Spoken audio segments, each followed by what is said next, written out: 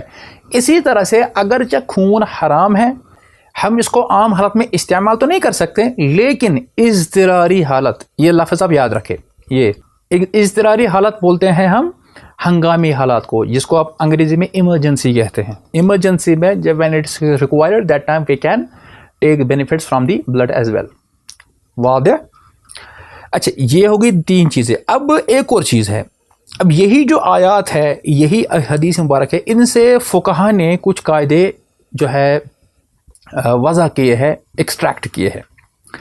قاعدہ نمبر 1 ہے، میں چاہوں گا آپ میں جو سنجیدہ طالب علم ہے وہ ان 3 چیزوں کو لکھے. ایک تو یہ ہے، جو اصول فقہ پڑھنے والے ہو ان کو معلوم ہوگا. ایک قاعدہ فقہ کا ہے الضرر یزال، یعنی کسی بھی قسم کی مشقت یا تکلیف کو دور کیا جائے. اگر کسی کو کوئی معاملہ ہے، پرابلم ہے، اس کو دور کیا جانا چاہیے. یہ ایک اصول ہے فقہ کا. قاعدہ نمبر 2 ہے، یہ بہت ہی اہم ہے اور بہت استعمال ہوتا ہے. میں چاہوں گا اور اس کو جو ہمارے ریگولر اسٹوڈنٹ ہے وہ اس کو زبانی یاد کرے، پہلے لکھ لے پھر یاد کر لے.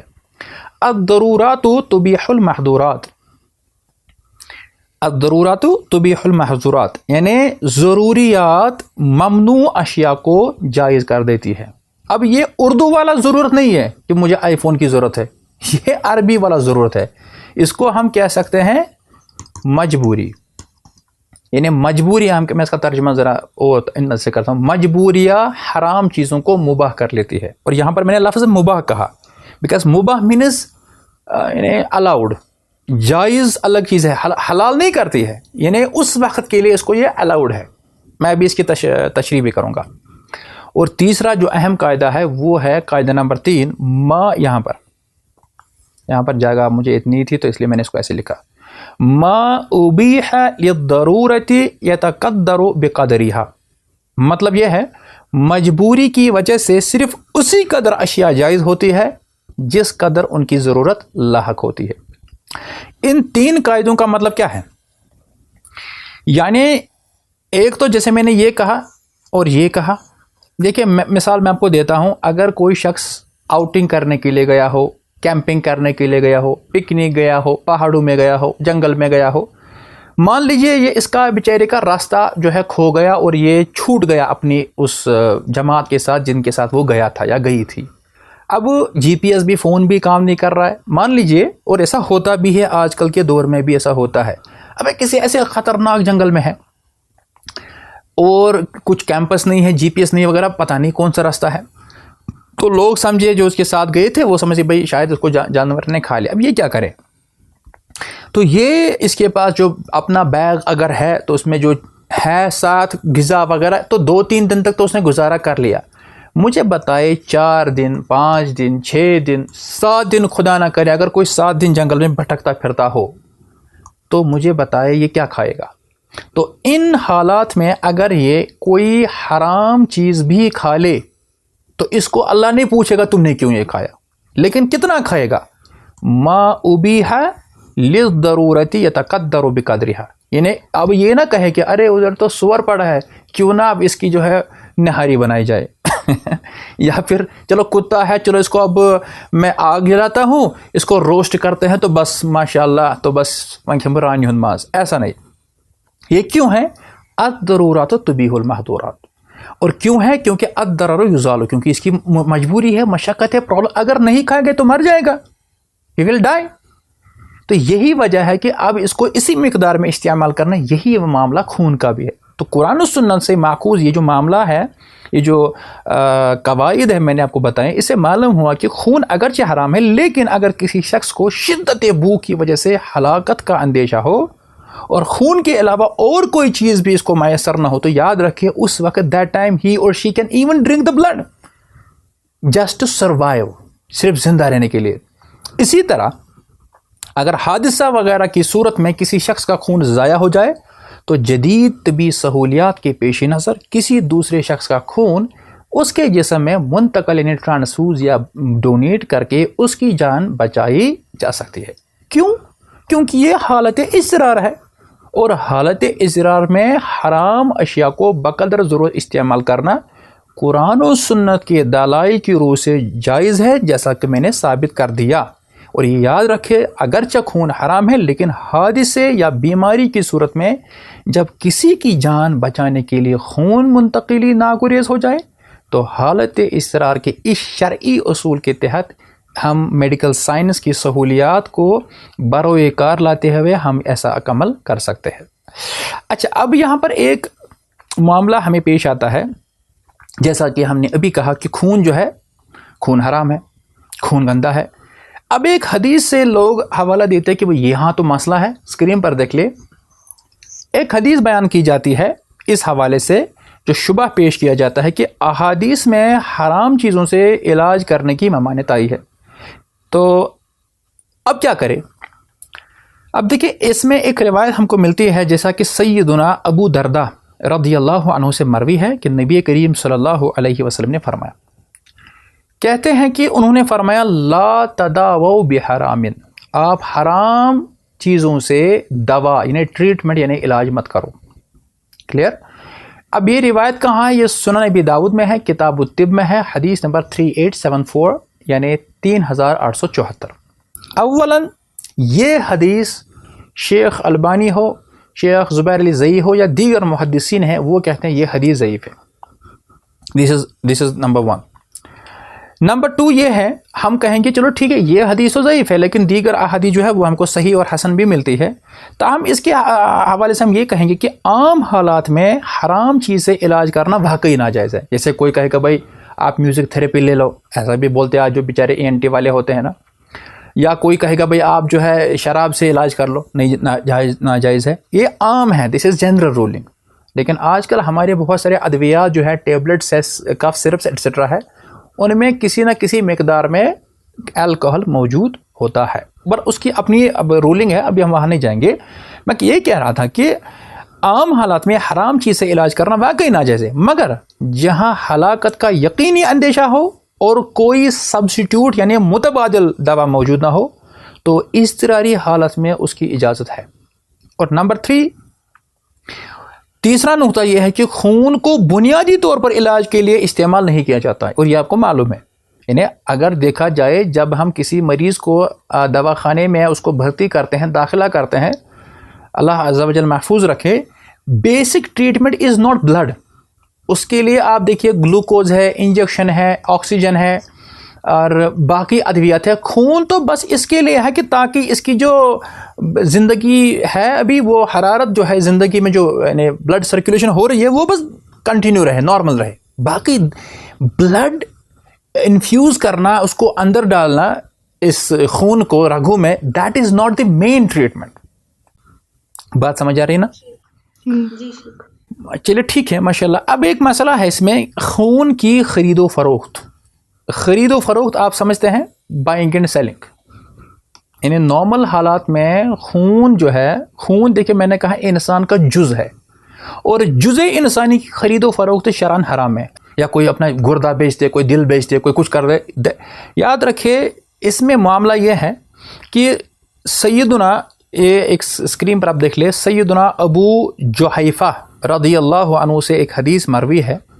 انہوں نے اپنے والد کو دیکھا کہ ایک پچھنا لگانے والے غلام کو خرید رہے تھے. پچھنا سمجھتے ہیں آپ، جس کو سینگ ویل بولتے ہیں، آج کل کے اصطلاح میں ہم اس کو کپنگ بھی بول سکتے ہیں. انہیں جو زائد گندا خون ہوتا ہے، پر گندا خون جو ہوتا ہے وہ نکالا کرتے تھے، اور یہ ایک علاج ہے. آج یہ ماشاءاللہ جدید تکنیک سے اس کو کپنگ بولتے ہیں. انہیں اس کو کہتے ہیں سینگ ویل لگانا یا پچھنا لگانا. تو وہ اس کو اس سے خریدا، تو اس پر جو ہے ان کے متعلق جب پوچھا گیا تو انہوں نے کہا کہ انہیں سے بہت ان کو غصہ آیا. یعنی they were trying to sell this. تو انہوں نے وہ سارا سامان جو ہے توڑ دیا. پھر کہا انہوں نے، جب ان سے کہا کہ آپ نے ایسا کیوں کیا، تو انہوں نے کہا ان رسول اللہ صلی اللہ علیہ وسلم نہا، عن ثمن الدم و ثمن القلب و کسب الامہ. یہ 3 پوائنٹس ہے. یہ ایک صحابی رسول صلی اللہ علیہ وسلم کا قول ہے اور ان کا عمل ہے. پھر وہ اس کی نسبت کرتے ہیں نبی محترم علیہ الصلوۃ والسلام کے ساتھ. انہوں نے کہا کیونکہ میں نے اس لیے یہ سامان توڑ دیا, میں نے غصہ کیا, میں نے روک لیا ان کو, کیونکہ اللہ کے رسول صلی اللہ علیہ وسلم نے 3 چیزوں سے منع کیا ہے. نمبر 1, خون کی قیمت یعنی ثمن دم, نمبر 1. دوسرا فرمایا انہوں نے کتے کی قیمت. آج پتہ نہیں کتنے لاکھوں میں تھے. جرمن شیفورڈ ہوتا ہے, پھر ریٹریور ہوتا ہے, وہ جرمن کے علاوہ کہ وہ رشین ریٹریور ہوتا ہے, پتہ نہیں کتنے ہوتے ہیں, اللہ بچائے. تیسرا فرمایا وکسب الامہ یعنی باندی کی ناجائز کمائی. یہ حدیث بھی صحیح بخاری میں ہے کتاب البیوع اور حدیث نمبر 2238. یہاں پر دیکھ لیں, میں نے لکھا بھی ہے صحیح بخاری حدیث نمبر 2238. اچھا, اب یہ معاملہ جو ہے دس از ان نارمل سرکمسٹانسز, یعنی اگر کوئی شخص اسی کو مشغلہ بنائے, چلو ٹھیک ہے ہم نے تو آج سنا کہ 3 مہینے کے بعد واپس ہوتا ہے اور میں بہت ذرا جوس اور بہت سارا اپنی صحت کا خیال رکھوں, چلو میں آج سے یہی کاروبار کرتا ہوں یا کرتی ہوں, چلو میں خون بیچ کر آتی ہوں بلڈ بینک میں. تو کیا ایسا کیا جا سکتا ہے؟ No, you can not do this. تو اس لیے قرآن کریم میں ایک آیت بھی ہے نا اس حوالے سے, وہ ہے یہ نیچے دیکھیں آپ, والوالدات یرضعن اولادہن حولین کاملین. یہ سورہ بقرہ کی آیت نمبر 233 ہے. یعنی جو مائیں ہیں نا, ماؤں کو چاہیے کہ اپنے بچوں کو مکمل 2 سال تک دودھ وہ پلاتی رہیں. اب ایک سوال ہے کہ کیا میاں بیوی کا آپس میں خون منتقل کرنا کیا یہ جائز ہے؟ اب یہ بھی ذرا قابل غور ایک نقطہ ہے. یعنی if you proved to us that blood transfusion or blood donation is allowed, what about the spouses? کیا اگر انہوں نے آپس میں خون دے دیا, کہیں اس سے رضاعت تو نہیں ہوگی؟ کہیں وہ پھر آپس میں بھائی بہن تو نہیں ہو جائیں گے, جس کو ہم رضائی کہتے ہیں, رضائی بھائی بہن. آپ اس کو کیا اپنی زبان میں بولتے ہو؟ دودھ والے, کیا اس کو بولتے ہیں آپ؟ کیا بولتے اس کو اردو میں؟ دودھ بارند. ایسو کو کشر پٹ نہیں, کشمیری میں تو مجھے پتہ ہے, اردو میں کیا بولتے ہیں انڈیا والے, خاموش کیوں ہے؟ فاسٹر, اس کو شاید بولتے ہیں فاسٹر کچھ. جی معلوم نہیں, کبھی سنا نہیں. جس نے پال لیا اس کو فاسٹر بولتے ہیں نا, جس کے ہم جو اڈاپٹ کر کے, اڈاپٹ نہیں, جس کے گھر میں پلتے ہیں ان کو فاسٹر بولتے ہیں. وہ تو انگریزی میں نے ہی یہاں سے کہا, اردو میں کی بات کر رہا ہوں میں. تمہیں پتہ نہیں. دونوں ہی باتیں بولتے ہیں, رضائی بھی بولتے ہیں اور دودھ شریک بھی بولتے ہیں. دودھ شریک, ہاں اچھا, اب دیکھیں نیا لفظ ہے. نہیں, رضائی تو عربی میں ہے, کتاب الرضا سنن ترمذی میں ہے, کتاب الرضا کتاب نمبر 11. عربی الگ ہے, انگریزی الگ ہے, اردو کی بات میں کر رہا تھا. چاہتا کہ دیکھیں ہمارا جو this is the medium of language here is Urdu. That's why we're trying to speak, understand in Urdu language, and sometimes I am not getting appropriate words in Urdu. That's why I keep on asking you, because this is your mother tongue. That's why, because I was not getting the appropriate words. کو کیا بولتے ہیں؟ ٹھیک ہے, چلیے جزاک اللہ. اچھا, یہ مسئلہ ہے اب کہ میاں بیوی کے درمیان انتقال خون کے جی اوکے. پھر اچھا, ہم کہہ رہے تھے کہ اگر میاں بیوی کے درمیان اگر یہ خون جو ہے آپس میں جو ہے یعنی ڈال دیا جائے تو اس سے کیا حرمت نسب یا حرمت رضاعت ثابت ہوتی ہے یا نہیں؟ اب دیکھیں اس کا مدار دراصل اس بات پر ہے کہ آیا خون دودھ پر قیاس کیا جا سکتا ہے نہیں, جیسے میں نے بھی کہا آپ کو. دیکھیں پوائنٹ نمبر 1 اس میں یاد رکھے کہ بظاہر خون اور دودھ میں ایک قدر یعنی مشترک ایک جیسا ہے, یعنی سملر ہے یہ موجود کہ دونوں انسان کے اجزاء میں سے ہے اور دونوں میں تغذیہ کا پہلو پایا جاتا ہے. تغذیہ کا پہلو مطلب کہ یہ انسان کو ایک قسم کا غذا فراہم کرتی ہے کہ حالت حمل میں عورت کو جو ایام مخصوصہ میں جو خون آنا بند ہو جاتا ہے نا, کیونکہ یہی خون جو جنین ہوتا ہے, فیٹس ہوتا ہے, اس کی نشو و نما کا ذریعہ بنتا ہے. That means the blood sometimes plays a vital role in providing the nutrients to the foetus, جو وہ غذا ہے فراہم کرتا ہے, اور ولادت کے بعد یہی کام دودھ انجام دیتا ہے. اب دیکھیے اللہ نے کس طرح نظام رکھا ہے. چنانچہ بعض اہل نظر کو یہ شبہ ہو سکتا ہے کہ جس طرح دودھ سے حرمت رضاعت ثابت ہوتی ہے اسی طرح خون کے انتقال سے بھی یعنی یہ مسئلہ ہے. اب مجھے نہیں پتا آپ میں سے کتنوں کو یہ بات معلوم ہے کہ اگر کسی نے کسی کی ماں کا دودھ پیا، یہاں پر ہمیں وہ کہا بھی جاتا ہے نا کہ منشا دودھ رش، یعنی اگر مثلا کسی نے میری ماں کا دودھ پیا ہے یا میں نے کسی کی ماں کا دودھ پیا ہے تو پھر وہ آپس میں بھائی بہن بن جاتے ہیں اور ان میں نکاح کرنا حرام ہے. You people must know this. But اس کی اپنی اصول فقہ میں اپنی ایک پھر ڈیٹیل ہے. ایسا نہیں کہ ایک بار پی لے تو ختم بات ہے. جہاں تک میرے ناقص علم کا تعلق ہے کہ اگر ایک بچہ پورا پیٹ بھر کر کے 5 دفعہ 2 سال کے اندر، یعنی جب وہ ٹوڈلر ہوتا ہے، ٹوڈلر ہی بولتے ہیں نا، وہ مطلب بچہ ہو، اگر وہ 5 بار بالکل پیتا ہے کسی کی ماں کا دودھ 5 دفعہ اور وہ بھی پیٹ بھر کے، تب ان میں رضاعت ہوتی ہے. اور پھر اس کی اپنی تفاصیل آپ مفتی حضرات سے جو ہے رجوع کر سکتے ہیں. تو یعنی یہی معاملہ ادھر بھی ہے کہ کہیں اگر ہم نے دودھ دیا تو پھر میری بیوی میری بہن بن جائے گی، یہ معاملہ ہے. تو لیکن یاد رکھے اس میں جو ہے کہ اصول فقہ کی روح سے یہ قیاس درست نہیں ہے. کیوں؟ کیونکہ قیاس کے لیے علت کا منصوص یا مستبت ہونا ضروری ہوتا ہے، جبکہ حرمت رضاعت کی علت نصوص میں صراحت کے ساتھ مذکور نہیں.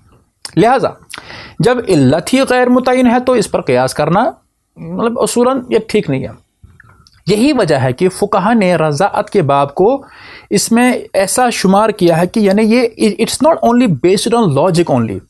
یعنی اگر آپ دیکھیں گے کہ اس میں ایک نصوص شریعہ ہم کو ملتی ہے کہ لا رضاء الا ما كان فی الحولین، یعنی رضاعت جو ہے نا شرعی اعتبار سے صرف اسی کو معتبر ہے جو 2 سال کے اندر ہو. دس از ویری امپورٹنٹ. یعنی 2 سال کے اندر 2 ایئرس، جو ہم نے ابھی کہا حولین کاملین سورہ بقرہ آیت نمبر 233، اگر اس کے اندر کسی نے کسی کا دودھ پی لیا تو یہ اس پر بڑے ہو کر، اگر اس میں بھی ایک مسئلہ ہوتا ہے اگر کبھی بڑے ہو کر کوئی کسی کا دودھ پیتا ہے گھر میں بھی مثلا، تو یہ that won't affect the relationship. We should understand this. اچھا، اس سے واضح ہوتا ہے کہ رضاعت کی حرمت ایک محدود اور مخصوص دائرے میں مقید ہے. ایٹ اسپیسیفک ٹائم پیریڈ اس کا ہے، جسے کسی عام جزئیات یا تغذیہ کے اصول پر قیاس نہیں کیا جا سکتا ہے. اسی لیے فقہی ایک قاعدہ ہے. اب یہاں پر میں اتنا ہی اچھا لکھ سکتا ہوں، یہ ایک اصول ہے، یعنی الاصل فی الابداع تحریم، یعنی نکاح کے باغ میں اصل حرمت ہے. حرمت جب ہوتی ہی نہیں ہے تو اس میں کیا کرو گے آپ؟ تو اسی لیے ہم کہیں گے کسی نئے سبب حرمت کو ثابت کرنے کے لیے قطعی یا واضح دلیل درکار ہوتی ہے، جبکہ بلڈ ڈونیشن، بلڈ ٹرانسفیوژن، اس کے بارے میں کوئی بھی ایسی دلیل موجود نہیں ہے. اس لیے محض قیاس آرائی کے طور پر اس کو کہنا ارے یہ نہیں کہ یہ جائز نہیں، یہ وہ نہیں ہے. کیونکہ دیکھیے آپ کو شاید لگتا ہوگا کہ I am telling some unnecessary points, but maybe you are unaware, you don't know, in most of the villages even today people think that after the demise of a person, especially of a husband, woman cannot touch. بلکہ نہیں، الٹا ہوتا ہے. اگر عورت مر جائے، مثلا کسی کی بیوی مر جائے، اب مرد کو کہا جاتا ہے، شوہر کو کہا جاتا ہے کہ تم اس کے جنازے کو نہ ہاتھ لگاؤ، نہ اس کا چہرہ دیکھو، نہ اس کو جنازہ دو، نہ یہ جو کندھا دو، نہ کچھ کرو. کیوں؟ ارے یہ تو مر گئی، اب آپ کا چونکہ نکاح ٹوٹ گیا تو آپ کے لیے حلال نہیں ہے. الٹی کھوپڑی. اگر ہم کہیں گے اگر اس کا نکاح ٹوٹ گیا تو بیچارہ نہیں کر سکتا ہے، تو پھر محلے والوں کی کیسے ہو گئی جب وہ اٹھاتے اس کو؟ دیکھیے یہ چیزیں بھی ان کو یہاں لکھی ہوئی ہے بھائی. تو یاد رکھیے کہ خون اپنی اصل کے اعتبار سے نجس اور حرام ہے، بلکہ دودھ طاہر اور مباح ہے، بلکہ مطلوب غذا ہے. جیسا کہ ہم نے ابھی کہا والوالدات یرضعن اولادہن حولین کاملین. اور یاد رکھیے ایک اور چیز، پوائنٹ نمبر 5، کہ دودھ کی تخلیق کا مقصد، the creation of the milk is کیا؟ to provide، یعنی غذائیت جو ہے نا وہ فراہم کرنا ہے. جبکہ خون کا جو بنیادی مقصد ہے نا وہ ہے حفظ حیات، یعنی circulation and life support. This is totally different.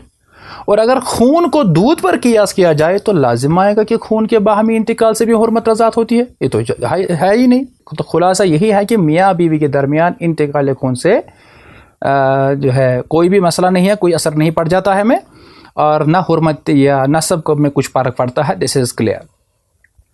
اچھا، اب اس میں ایک اور چیز ہے کہ فاسق و فاجر کا خون، چونکہ ہمارا وقت ہوا چاہتا ہے، نظر بھی نہیں پڑی اور ابتدائی منٹ بھی ہمارے جو ہے یعنی چھوٹ گئے. میں انشاءاللہ تعالی بس 5 منٹ میں اس کو میں کلوز کرتا ہوں. اگر پھر کسی کا سوال ہوگا تو ہم لے لیں گے. نمبر 1، فاسق و فاجر کا خون لینا. ہم کہیں گے کہ غیر مسلم کا خون ہو یا کسی فاسق و فاجر کا خون ہو، شرعاً کوئی ممانعت تو نہیں ہے، البتہ کافر و فاسق کے خون میں چونکہ خباثت ہوتی ہے اور شریعت اسلام کی روح سے غذا کا اثر انسان کے اخلاق و عادات پر پڑتا ہے، اس لیے جہاں تک ممکن ہو اٹس بیٹر ٹو اوائڈ، تو ممکن ہو کہ کسی نیک مسلمان کے خون کا انتخاب کیا جائے، اور اگر یہ ممکن نہ ہو تو کافر یا فاسق کا خون بھی لیا جا سکتا ہے. اسی لیے صلحائے امت نے فاسق و فاجر عورت کا دودھ بچوں کو پلوانا بھی پسند نہیں کیا ہے، اس لیے ہم کو بھی چاہیے کہ ان پر عمل کیا جائے. اس میں ایک اور معاملہ پھر ہے یہ کہ جیسے میں نے کہا کہ خرید و فروخت جو ہے جائز نہیں، تو پھر بلڈ بینک جو ہمارے یہاں ہوتا ہے پھر اس کا قیام ہونا پھر یہ کس حد تک صحیح ہے، اور خون کی پھر وہاں تو کوئی یوں ہی خون نہیں دے گا، وہاں تو ہم کو خریدنا پڑتا ہے، یا جو ڈونر ہوتا ہے الگ ہوتا ہے، تو کیا معاملہ ہے. تو یاد رکھیں کہ بلڈ بینک کی صورت میں بھی یہی خون کی خرید و فروخت کی حد تک انہیں اس کو ہم شرعاً جائز تو نہیں کہیں گے، لیکن چونکہ یہ بات تجربے سے ثابت ہو چکی ہے کہ مریضوں کو بعض اوقات خون کی ایسی ایمرجنسی پڑتی ہے، ایسی ہنگامی ضرورت پیش آتی ہے کہ اگر اس وقت ان کو خون نہ دیا جائے تو ہلاکت یقینی ہے، اور اس وقت خون دینے والا کوئی شخص فوراً مہیا بھی نہیں ہوتا. پھر اس کے بعد بلڈ گروپ بھی دیکھو بھائی کون ہے کیا ہے، تو پھر خون کی جانچ پڑتال it takes a lot of time. تو اس لیے ایمرجنسی کے طور پر، اضطراری طور پر یہ خون جو ہے ہم وہاں پر جمع کر سکتے ہیں. تو یاد رکھیے یہ دیٹ ٹائم اٹس الاؤڈ. اب اس کے لیے پھر وہ خون والا انہیں جو پیسہ دے گا نہیں، تو اصولی طور پر یاد رکھے خون کی بے، یہ جو بے ہے یہ عربی لفظ ہے، جس کو بیو جیسے ہم کہتے ہیں کتاب بیو، یہ جائز نہیں ہے. البتہ اگر کسی مریض کو ضرورت کے تحت خون درکار ہو تو یاد رکھیے تو وہ پھر بیچارہ لے سکتا ہے، لیکن اس میں یاد رکھنی چاہیے کہ اور بغیر قیمت کے دستیاب نہ ہو تو اس وقت بیچارہ وہ پیسے تو دے گا، اس کو لیے تو کوئی گناہ نہیں ہے، لیکن جو لینے والا ہے اس کے لیے یہ قیمت لینا جائز نہیں ہے. سمجھ آ رہی ہے؟ تاہم استثناء موجود ہے، یعنی اس میں بھی ایکسیپشنز موجود ہیں، ہم اس کو یعنی اور مزید لمبا نہیں کرتے ہیں. تو بہرحال ان تمام تفصیلات سے ہم کو یہی معلوم ہوتا ہے. بہرحال میں نے اور بھی کچھ لکھا تھا فتاوی عالمگیری سے کچھ چیزیں، لیکن چونکہ میں زیادہ وقت آپ کا نہیں لینا چاہتا ہوں کیونکہ وقت پہلے سے ہو چکا ہے. ان سب چیزوں کا جو خلاصہ ہے اور نچوڑ ہے وہ یہی ہے کہ یہاں پر دیکھ لے، جب خون دینے کی ضرورت ہو یا کسی کی ہلاکت کا خطرہ ہو، جب ماہر ڈاکٹر کی نظر میں خون دینے کی حاجت ہو واقعی میں، اور خون دینے کی گنجائش نہ دینے سے اس میں پرابلم ہو سکتی ہے کہ مریض کو حالت خراب ہو سکتی ہے، مر سکتا ہے، تب ان حالات میں ایسا کیا جا سکتا ہے. باقی میں سمجھتا ہوں کہ انشاءاللہ تعالی اس میں آپ کے لیے آج تھوڑی اضافہ ہو گئی ہوگی علم میں، اور کس طرح کے انہیں ایک معمولی سا مسئلہ جو ہے نا اس کو کتنا ہم لمبا کر سکتے ہیں علم کی روشنی میں، جب غوطہ زن ہو جائیں گے اس میں کتنی چیزیں ہو سکتی ہے. میں نے اس میں اور بھی کچھ بہت ساری چیزیں لکھی تھی، انہیں حنفی علماء کے مشہور جو بڑے بڑے نام ہیں ان کے یہاں پر بھی یہ چیزیں جائز ہے، جیسا کہ اس میں آتا ہے سرفہرست نام مولانا مفتی محمد شفیع محمد یوسف بنوری، جو کہ کراچی کے بہت بڑے شیخ الحدیث تھے. اسی طرح سے محمود احمد میر پوری، مولانا مودودی صاحب اور محمد عاشق الہی بلند شہری، یہ سارے حنفی ہیں، تو انہوں نے بھی اس چیز کی اجازت دی ہوئی ہے. میں نے کسی اور کا نام ابھی فی الحال نہیں لیا ہے سوائے ایک عالم کے، اور دیگر علماء بھی اس کے بارے میں یہی بات کہتے ہیں کہ جائز ہے. البتہ اس کے بارے میں جو مزید تفصیلات ہیں نا اس کے بارے میں انشاءاللہ تعالی جس کو ضرورت ہوگی ہم اس کو اپنے باٹ میں اپنی جو میں نے لکھی ہے 20 ورقوں پہ 18-19 پیجز تفصیل سے، اور جس کو گروپ میں بھی چاہیے ہوگا اس کو ہم انشاءاللہ تعالی سینڈ کریں گے. میں انہی چند باتوں پر آج کا درس اختتام کرتا ہوں. وآخر دعوانا ان الحمدللہ رب العالمین.